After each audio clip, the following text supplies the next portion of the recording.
Now to the latest in the race for the White House. After months of debates and a whittling down of the field to one, the Republican National Convention has finally kicked off. The GOP is set to formally nominate Donald Trump as the man to take on Hillary Clinton. For more on what turned out to be a shaky start in Cleveland, Mok-yeon reports.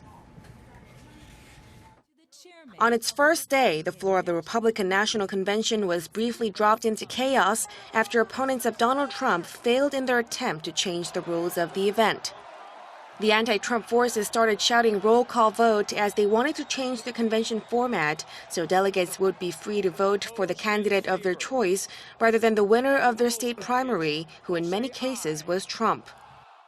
My name is Phil Wright. I am the chair of the Utah delegation. I make a motion that we have a roll call vote on the rules.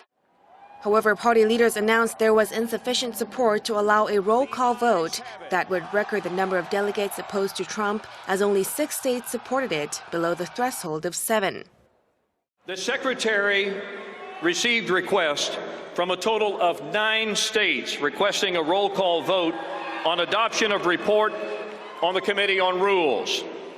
Subsequently, the Secretary received withdrawals, which caused 3 states to fall below the threshold required under the rules.